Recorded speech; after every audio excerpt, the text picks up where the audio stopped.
en su lugar. Eh, el conocimiento que los líderes religiosos tenían no era un conocimiento, hermanos, subjetivo. Ellos lo que conocieron acerca del Señor Jesús, hermanos, no fue algo platicado, escrito, algo que ellos leyeron vagamente. No, ellos lo tuvieron como, lo dice un programa, de primera ¿qué? De primera mano. Ellos fueron testigos, ¿qué, hermanos? Oculares. Ellos escucharon al Señor Jesús, ¿no? Y vieron sus milagros reales, multiplicación de alimento, enfermos, ¿qué, hermanos? Sanados, cojos que caminaban, ciegos que, ¿qué, hermanos? Que veían. Una hija de un hombre rico, predominante, que fue, ¿qué, hermanos? Resucitada. ¿No recuerda a la hija de Jairo? Ellos fueron testigos de primera mano. Lo que usted y yo, ¿qué, hermanos? No lo fuimos, no lo vivimos, no estuvimos allí, no tuvimos el privilegio de ver a Jesús, de escucharle. Tenemos el hermoso privilegio de que Él nos hable todos los días a través de su palabra, que nos cuide, claro que sí, pero no como ellos lo vieron, no como ellos lo escucharon. Y es entonces, hermanos, esa singularidad lo que les hizo ser nombrados como una generación, ¿qué, hermanos? Mala.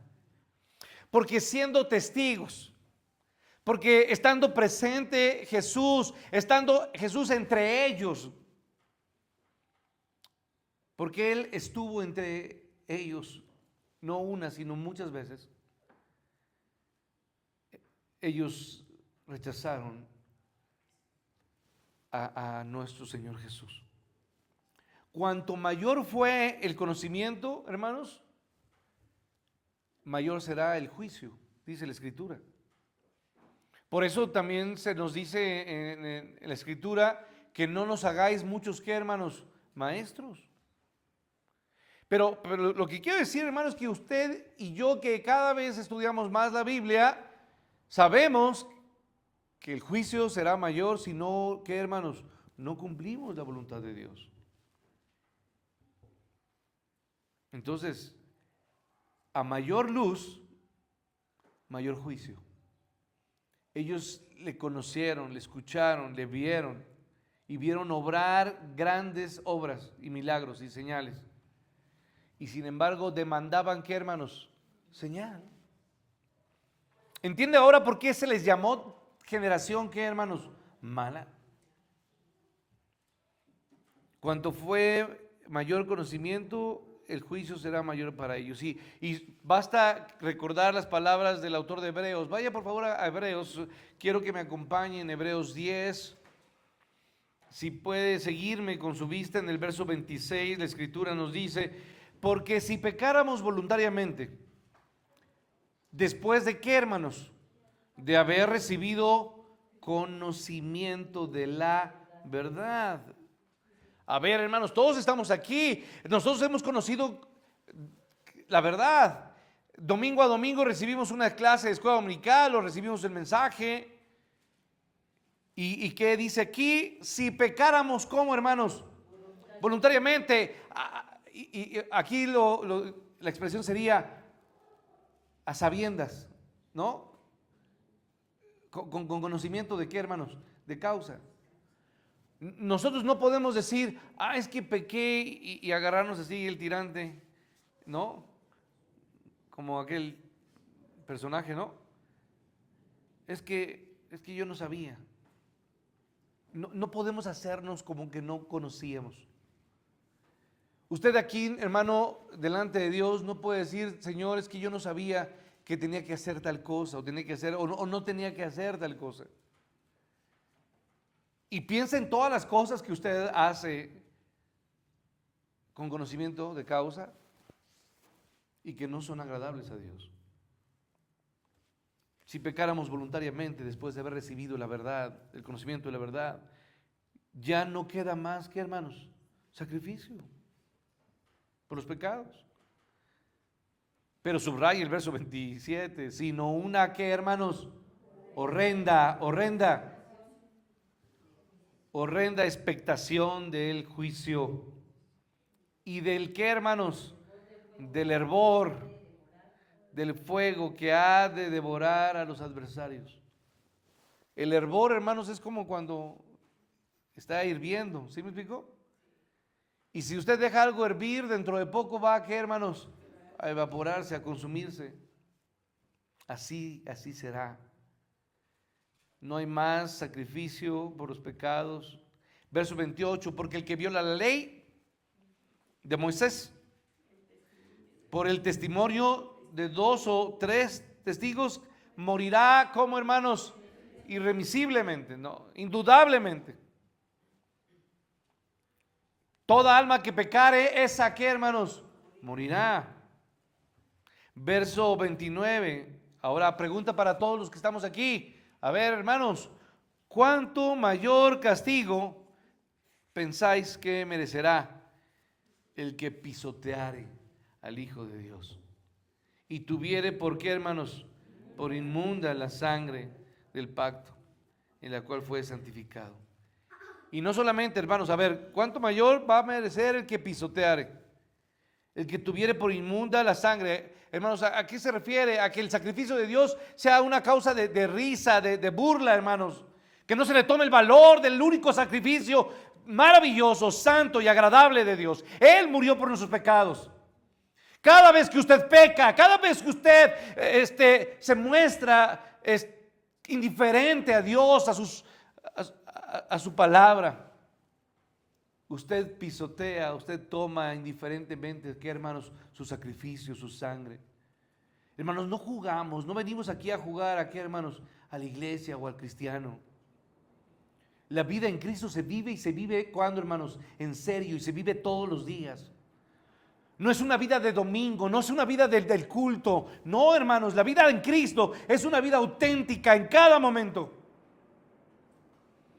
Entonces, ¿cuánto mayor será el castigo para que el que pisotea, para que el que toma por inmunda la sangre del pacto del que fue santificado y hace afrenta, reta, hermanos, ¿a quién, hermanos? Al Espíritu de Dios, al Espíritu de gracia. Ahora, hermanos, verso 30, pues conocemos al que dijo. ¿A quién conocemos, hermanos? Al que dijo, mía es, que, hermanos, la venganza, yo daré el pago, dice el Señor, y otra vez Él juzgará. A ver, hermanos, Dios amó a su pueblo, hermanos, lo amó profundamente, mostró un amor singular para el pueblo de Israel. Estoy hablando, escuche bien, del pueblo de Israel, no estoy hablando de los mexicanos, no, estoy hablando de Israel. ¿Lo amó a su pueblo o no, hermanos? Lo amó. Pero a ver, hermano, ¿lo castigó severamente o no? Duramente. Duramente. Los judíos, generaciones, han sufrido cosas impresionantes.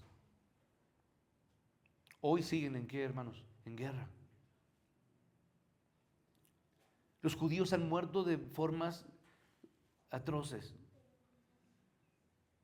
No estoy hablando solamente de los nazis, no, estoy hablando de asirios, de babilónicos. Las formas en que ellos fueron tratados. Porque Dios al que ama, ¿qué, hermanos? Castiga. Y disciplina a todo aquel que toma por hijo. Horrenda cosa es caer en manos de un Dios airado, de un Dios vivo. A pesar de sus protestas, ¿cuáles fueron las protestas de los judíos, de los líderes? Demandamos, ¿qué, hermanos? Señal, quiero que demuestres, Jesús. No me basta lo que has hecho, nada de lo que has hecho me ha demostrado que tú seas el Mesías. No te creo, eres un falsante, eres un falso. Ellos demandaban señal. Y los judíos de ese momento, hermanos, justificarían la descripción que Jesús les hizo de llamarles generación mala. Demostraron que era una generación mala. Ellos no se la creían que eran malos, porque generalmente cuando usted hace un análisis de su vida, usted termina diciendo, pues yo no soy una mala, yo no sé por qué hicieron eso si yo no soy una mala persona. ¿Usted lo dice o no lo dice? Confiéselo. Hasta voy a la iglesia, a esa iglesia ahí de Cristo viene, y vengo desde bien lejos, los que dicen, ¿no? O vengo muy cerca, ¿no? No soy mala persona, pues si fuera mala persona, no iría. Es más, a veces hasta hago cosas imposibles, vengo hasta el culto de la tarde.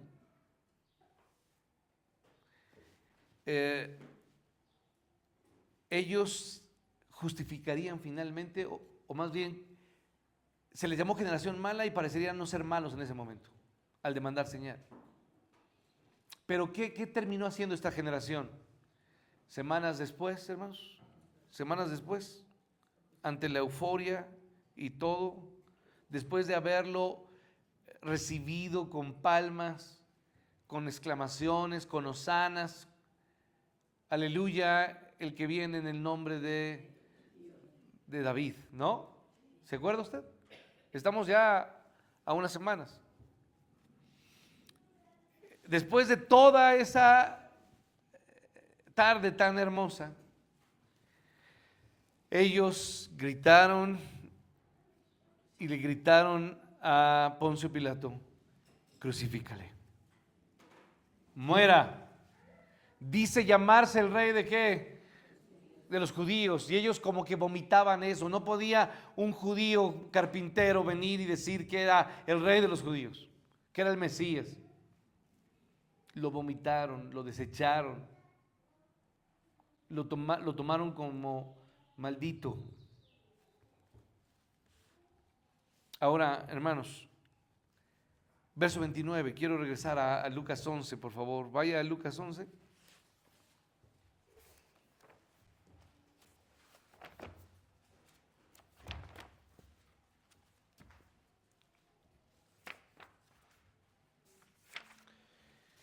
Y apiñándose, estoy en el verso 29, juntándose toda la gente, las multitudes apiñándose, comenzó a decir, esta generación que es mala, demanda ¿qué, hermanos?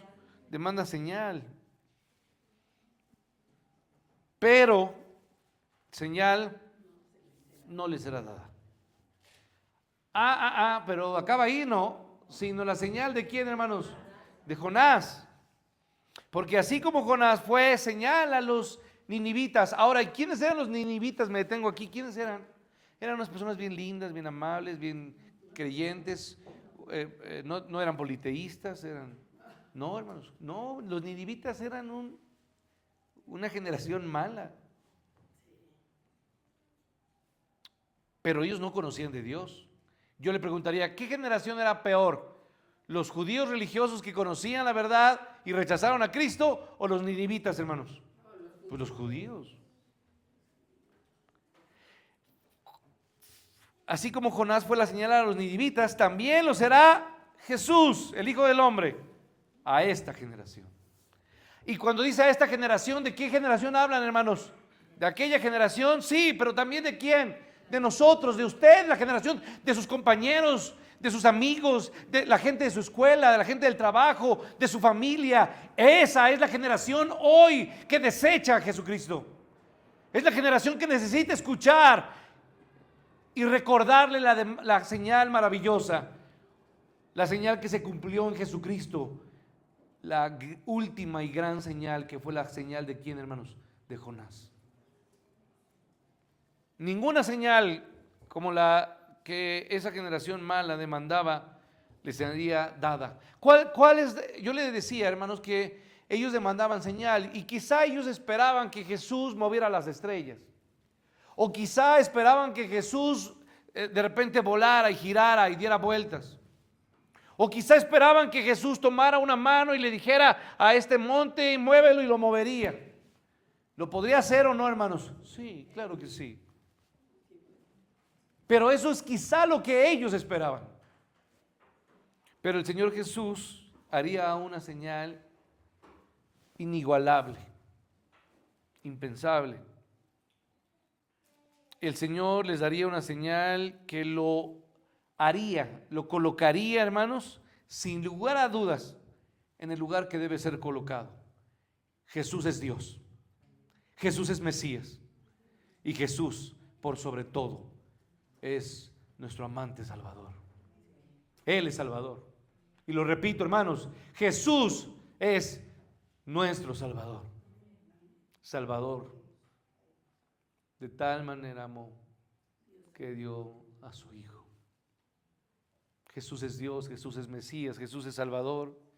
Esta señal, hermanos, que el mismo Señor Jesús identificó como la señal de Jonás, ya antes la había mencionado.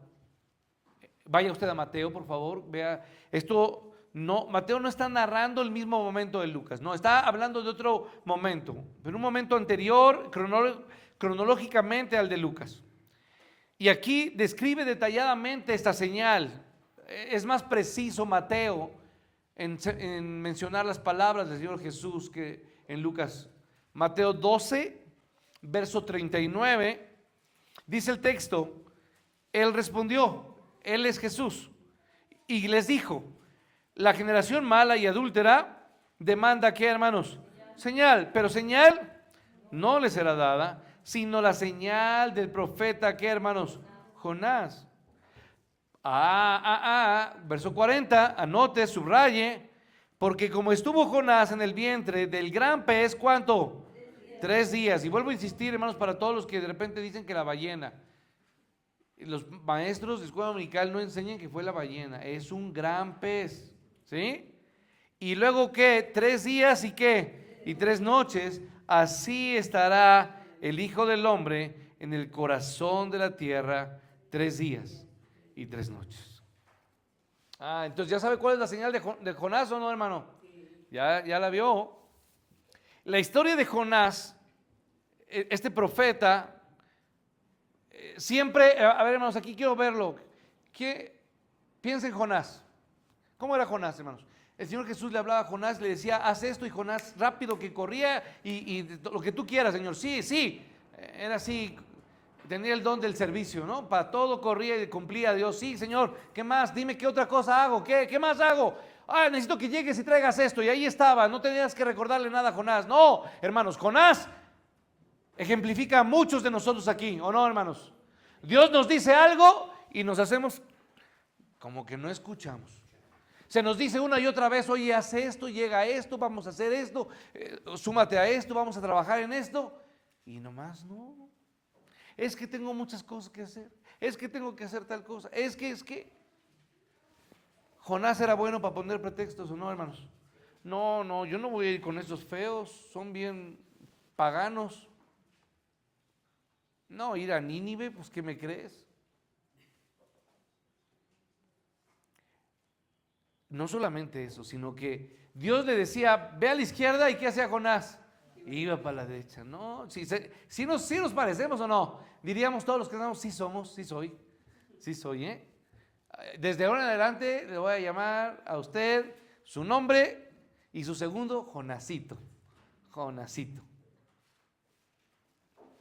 Hermanos, la historia de Jonás, entonces, este profeta poco dispuesto, de una pequeña aldea cerca de Nazaret. Vayamos a segundo libro de Reyes, por favor. Porque usted dice: Jonás solamente aparece en el libro de Jonás. Pues no. Segundo libro de los Reyes, por favor.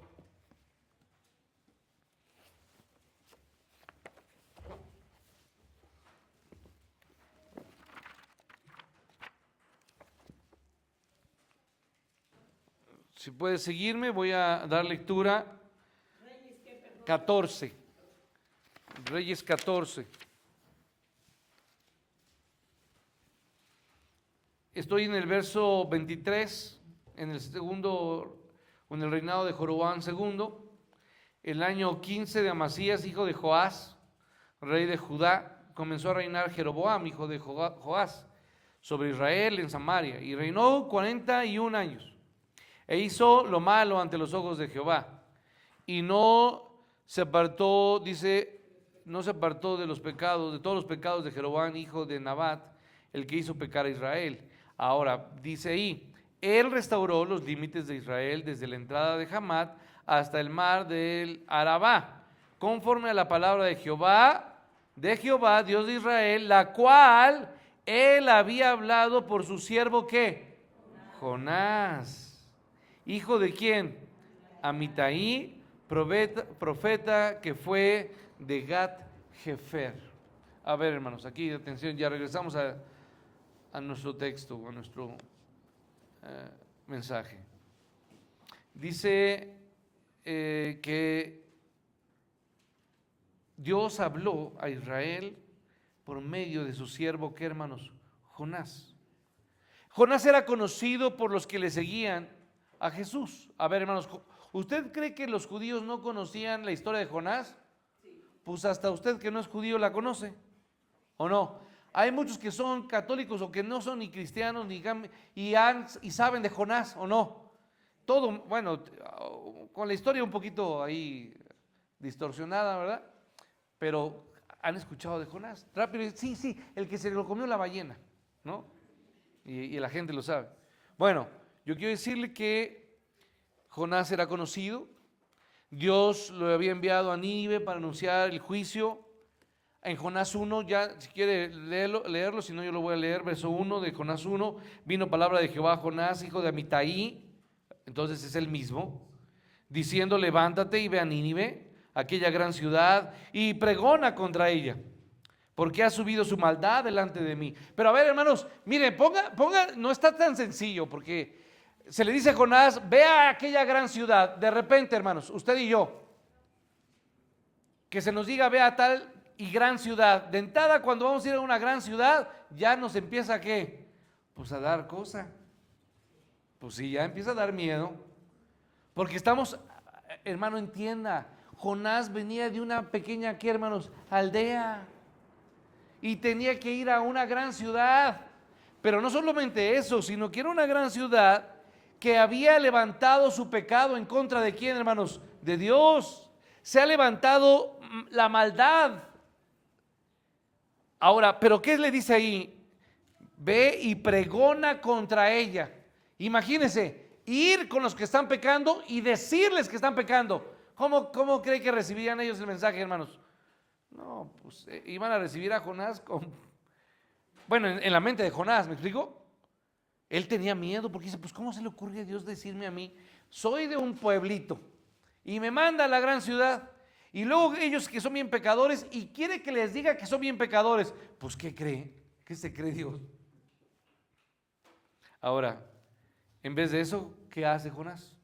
Jonás huye en dirección opuesta, toma un barco, bueno, ¿no? Con destino a Tarsis.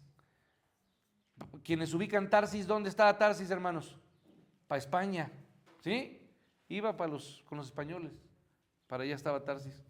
Hoy es España, Tarsis. Jonás tuvo la intención de alejarse lo más posible de Nínive, porque si usted, mire, a ver, ubique aquí el mar Mediterráneo, esto es el mar Mediterráneo. Acá está Nínive y acá está España, ¿me explico? Entonces fue para el otro lado. Entonces, él tenía que llevar el mensaje de salvación a los odiados gentiles de Nínive. Pero el Señor intervino en ese acto de desobediencia y yo le pido al Señor que intervenga en todos nuestros actos de ¿qué, hermanos? De desobediencia. Y quizá alguno dice, no, pastor, pues va a estar interviniendo todo el día. Pues sí, todo el día. Porque somos desobedientes una vez al día, hermanos. No, hermano. Todo el tiempo estamos desobedeciendo. Hermanos, Jonás reconoció que su desobediencia fue la causa de ¿qué, hermanos? De la tormenta. Cuando todo el mundo empezaba ya a sentir que la muerte los tragaba o el mar los tragaba, Jonás dijo, la verdad tengo que confesar, aquí está pasando esto, ¿por qué? Por mi culpa. Hermanos, y aquí es entonces donde tengo que reflexionar y con esto quiero terminar, hermanos. Las cosas comienzan a salir muchas veces mal, ¿en dónde, hermanos? En nuestra vida. Pero nuestra vida en pecado daña a qué, hermanos, a todos. Y la vida, la familia comienza a qué, hermanos, a atravesar problemas y situaciones por causa de qué, hermanos, de nuestro pecado. Hoy Dios nos llama a pensar en Jonás y decir: Jonás, lo que estás viviendo, las cosas que están pasando a tu alrededor, en tu vida, reflexiona y piensa, si tú no estás ocasionando que la tormenta se esté levantando en tu familia o alrededor. O quizás no es usted y usted tenga que orar por alguien en su familia. Tenemos que orar por nuestra familia, hermanos, por nuestro matrimonio. Tenemos que orar, hermanos, por nuestra iglesia, hermanos. Cuando el mar embravecido se pone, hermanos, es tiempo de que usted reaccione y le diga a Dios: Señor, yo sé que esto está pasando por mi culpa. Jonás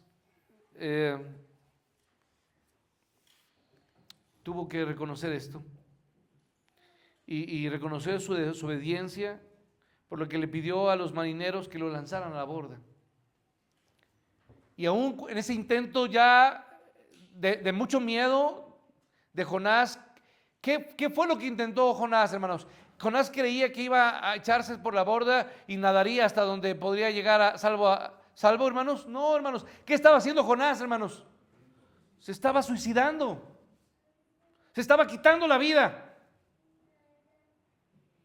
Pero aún cuando Jonás perdió todo, cuando se llenó de miedo, más miedo porque sabía que Dios estaba todo en contra de él, Dios en su gracia, el Dios de gracia, le dio una oportunidad más. ¿Y sabe qué, hermanos? Cuando usted y yo estamos en la borda, en la locura, en el desfallecer, hermanos, de nuestra vida, y queremos arrojar y abandonar todo, Dios aún nos da, ¿qué, hermanos? Una oportunidad más. Dios le dio una oportunidad más y lo abrazó en su gracia con un gran pez. Proveyó esa enorme criatura que tragó a Jonás e impidió que se ahogara. Pero tiene que pasar a usted y a mí lo mismo. Jonás se arrepintió. Y entonces, ¿qué hizo, hermanos? ¿Fue a dónde? A Nínive. ¿Y sabe qué dio como resultado, hermanos? Un enorme avivamiento en aquella nación pagana.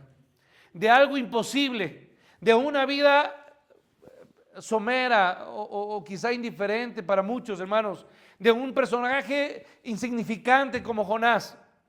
Dios avivó un gran momento de gloria para la gloria de Dios en una nación pagana.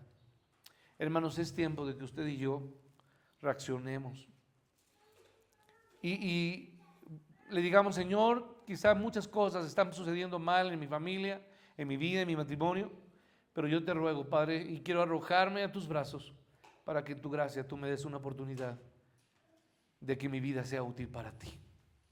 Amén. Hagámoslo y pidamos a Dios para que Dios haga esto, hermanos. Dios le bendiga.